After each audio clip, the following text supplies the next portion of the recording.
आपने कभी यह सोचा है कि 31 दिसंबर को रात्रि 12 बजे ऐसा क्या होता है कि नया वर्ष शुरू हो जाता है? यह आज तक किसी ने स्पष्ट होकर नहीं बताया है, परंतु आज हम विस्तृत रूप से इसका रहस्य खोलेंगे और निश्चित ही आप अचंभित हो जाएंगे। 1 जनवरी को नव वर्ष का पहला दिन मनाने के पीछे पाश्चात्य सभ्यता ने अनेक पक्ष रखे हैं। कुछ लोग कहते हैं कि चूंकि जीसस क्राइस्ट का जन्म 25 दिसंबर को हुआ था, उसके ठीक 7 दिन बाद 1 जनवरी को उनका सर्कमसिशन हुआ था, तो इस अवसर को मनाने के लिए 1 जनवरी को वर्ष का प्रथम दिवस मनाया जाता है, परंतु इसके पीछे कोई ठोस प्रमाण नहीं है। अगला पक्ष यह है कि जानस, जो एक रोमन देवता है और जो स्वर्ग एवं नर्क के द्वार खोलता है, उसके नाम पर रोमन शासकों ने जनवरी को वर्ष का पहला माह घोषित किया, परंतु इसमें भी 1 जनवरी के विषय में कोई जानकारी नहीं है। किसी भी दिन को वर्ष का पहला दिन घोषित करने हेतु या तो उस दिन ग्रह नक्षत्रों का कोई नया योग हो, या तो उस दिन कोई इतिहास की कोई घटना या दैवीय चमत्कार हुआ हो, या तो उस दिन मौसम में अचानक से कोई परिवर्तन आता हो। आजकल हम जो कैलेंडर प्रयोग में लाते हैं वह ग्रेगोरियन कैलेंडर है। 1582 से पहले रोमन जूलियन कैलेंडर का प्रचलन था। जूलियन कैलेंडर में तो गणित की दृष्टि से समस्याएं थी ही, परंतु उसके अतिरिक्त पेगन सभ्यता को समाप्त करने के लिए हर कैलेंडर के साथ समय समय पर अत्यधिक परिवर्तन किए गए। परंतु सत्य को छुपाया जा सकता है, समाप्त नहीं। ऐसा ही एक सत्य है महीनों के नाम। लैटिन गिनती और संस्कृत गिनती को ध्यान से देखें, दोनों एक समान है। सितंबर, अक्टूबर, नवंबर और दिसंबर संस्कृत के सप्तम, अष्टम, नवम और दशम के आधार पर हैं, परंतु जूलियन और ग्रेगोरियन कैलेंडरों में सितंबर, अक्टूबर, नवंबर और दिसंबर वर्ष के 9वें, 10वें, 11वें और 12वें महीने हैं। अर्थ स्पष्ट है, निश्चित ही यह महीने उस प्राचीन वास्तविक कैलेंडर के रहे होंगे जो जनवरी से नहीं अपितु मार्च में चैत्र नववर्ष से प्रारंभ हुआ होगा। इस पृष्ठभूमि को ध्यान में रखते हुए आज हम अचंभित करने वाले रहस्य खोज निकालेंगे। जैसा कि आपको जानकारी है, एक्विनॉक्स 21 मार्च और 22 सितंबर के वह दिन है जब दिन और रात की अवधि एक समान हो जाती है तथा यह स्प्रिंग और ऑटम ऋतु के सूचक है। सभी प्राचीन सभ्यताओं में इक्विनॉक्स के पश्चात के शुक्ल पक्ष की पहली चंद्रमा को नव वर्ष मनाया जाता था, क्योंकि उस दिन वैदिक ऋतु परिवर्तन होता है, शिशिर ऋतु से वसंत ऋतु और वर्षा ऋतु से शरद ऋतु। भारतवर्ष में 3 प्रकार के नववर्षों की अधिकतर प्रथा रही है।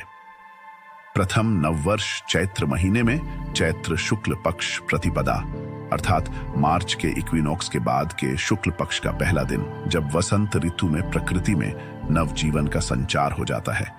द्वितीय नववर्ष अश्विन माह में अश्विन शुक्ल पक्ष प्रतिपदा अर्थात सितंबर के इक्विनॉक्स के बाद के शुक्ल पक्ष का पहला दिन, जब शरद ऋतु में कृषि और उत्सव का प्रारंभ होता है।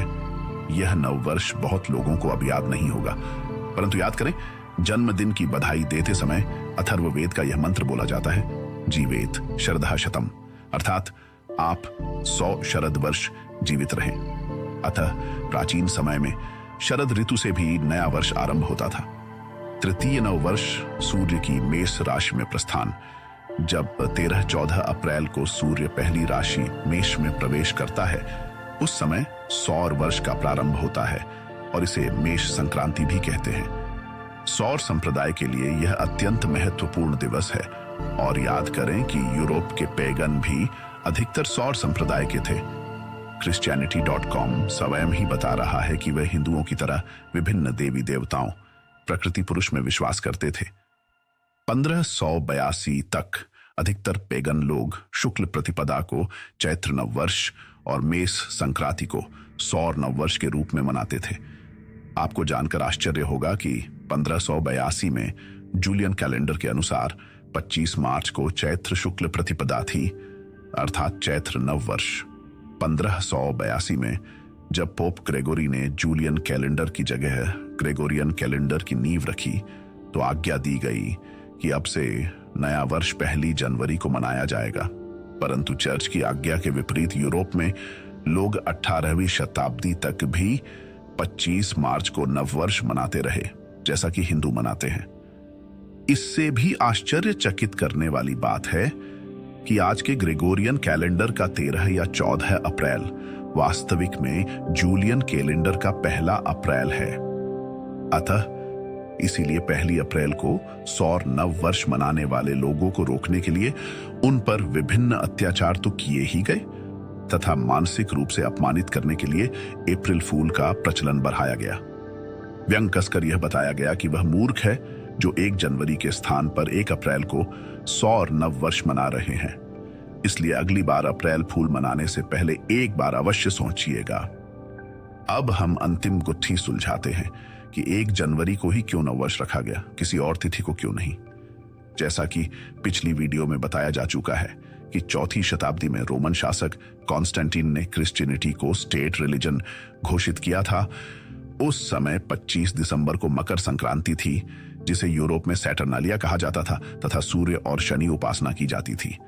कॉन्स्टेंटिन के आदेश पर 25 दिसंबर को जीसस का जन्मदिन घोषित किया गया था और उससे 8वें दिन अर्थात 1 जनवरी को बाइबल के आधार पर जीसस के सर्कमसिजन को नव वर्ष के रूप में उत्सव मनाने का आदेश दिया गया। परंतु अधिकतर लोग मार्च और अप्रैल में ही चैत्र नवरात्रि और मेष संक्रांति को नव वर्ष के रूप में मनाते गए। रोमन शासक कॉन्स्टेंटीन के आदेश के पश्चात अब 1564 में फ्रांस के राजा चार्ल्स ने एडिक्ट ऑफ रूसिलॉन से फ्रांस में सब प्रकार के नववर्ष समाप्त करके 1 जनवरी को नववर्ष का पहला दिन घोषित कर दिया, क्योंकि लोग अभी भी पुराने रीतियों से नववर्ष मना रहे थे। इस आदेश से उत्साहित होकर तथा अप्रैल माह के सौर नववर्ष और 25 मार्च के चैत्र नववर्ष को समाप्त करने के लिए पोप ग्रेगोरी ने जानूस माह के पहले दिन अर्थात 1 जनवरी को रोमन साम्राज्यों में नववर्ष घोषित कर दिया। परंतु पोप और शासकों की अवहेलना में 18वीं शताब्दी तक यूरोप के अधिकतम देश 25 मार्च को ही नववर्ष मनाते रहे। इससे निपटने के लिए 1750 में इंग्लैंड के संसद में अधिनियम लाया गया, जिससे इंग्लैंड और उसके अधीन देशों में नववर्ष 25 मार्च से बदलकर 1 जनवरी को मनाने का आदेश पारित हुआ। अर्थात 1582 में जूलियन कैलेंडर को ग्रेगोरियन कैलेंडर से बदलने से और 1 जनवरी को नववर्ष का पहला दिन बनाने की घोषणा से यूरोप की प्राचीन पेगन अथवा हिंदू सभ्यता के चैत्र नववर्ष, सौर नववर्ष और मकर संक्रांति तीनों का दमन करने का प्रयोजन था। आज के समय 31 दिसंबर को रात्रि 12 बजे ऐसा कुछ भी नहीं होता है कि निशाचर की तरह रात्रि को जागकर आप 1 जनवरी को नव वर्ष का आगमन मनाएं। हिंदू नव वर्ष प्रामाणिक और वैज्ञानिक तथ्यों पर आधारित है। अब निर्णय आपका है।